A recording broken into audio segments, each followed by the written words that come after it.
Hi, this is Abdul Karim from Khaleej Times, and in this KT Explainer, we're going to be looking at the US elections and its outcome. While Joe Biden has his hands firmly gripped on the keys to the White House for January 2021, Donald Trump, in his first public appearance, appeared to be very resilient and is willing to challenge the decision. So let's look at what options Donald Trump has in order to hold on to his presidential seat. This election is not over. Far from it. We have only begun the process of obtaining an accurate, honest vote count. Just under a week after the announcement of the US election results, the US politics remains divided. Trump has declined to concede, instead lodging unsupported charges of election fraud that have gained little traction. While President-elect Joe Biden announced the teams to ensure a smooth transition to his presidency in January. During his recent public appearance, Joe Biden even went on to say that it was embarrassing for Donald Trump for refusing to concede. I'm letting him know that America's back. We're going to be back in the game. It's not American alone. Some Republicans, however, believe that there will be a second Trump administration. There will be a smooth transition to a second Trump administration. All right, we're ready. The world is watching what's taking place here. We're going to count all the votes. When the process is complete, there'll be electors selected.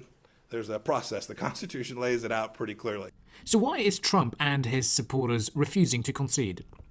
Well, one of the reasons they're refusing to admit his loss to Joe Biden is that television networks had called the results of this election before all votes were counted. Trump leads 50% to 48.7% in North Carolina, while Biden leads 49.5% to 49.2% in Georgia and 49.4% to 49% in Arizona. Trump's options are limited and extraordinarily unlikely to succeed. So let's have a look at some of them. First is recounts. Recounts are expected in several states, though they are unlikely to change the outcome. In order to remain in office, Trump would need all three undecided states, plus overturn the results in one or more states already in Biden's control. Historically, recounts rarely tend to move final results more than a few hundred votes. Next is court challenges or lawsuits for election fraud. In most states, court challenges and recounts should be completed by December 8, so time is quite limited. Judges have so far turned down lawsuits in Michigan and Georgia brought by Trump's campaign, and legal experts say the litigation has little chance of changing the outcome of the November 3 election. Next is, can the Supreme Court intervene?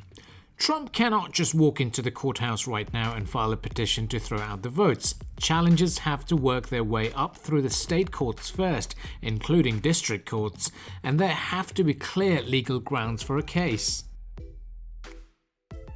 Among the far-fetched options include rallying state legislatures to appoint alternative elector states, provoking a crisis.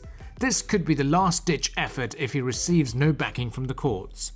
Next is enlisting congressional allies. Before the Electoral College tally becomes final, the vote must be certified by the newly seated Congress on January the 6th. If Republicans manage to hang on to the Senate, a fact that won't be known until January 5 and possibly later, Trump might be able to recruit allies in both the chambers to contest electoral votes from states that he has baselessly accused of committing rampant fraud against him. This was a quick wrap on what the president can consider as his options, though chances are very slim. It looks like an interesting ride to the White House for the new president-elect. He is watching right now. What would you say to him? Mr. President, look forward to speaking with you.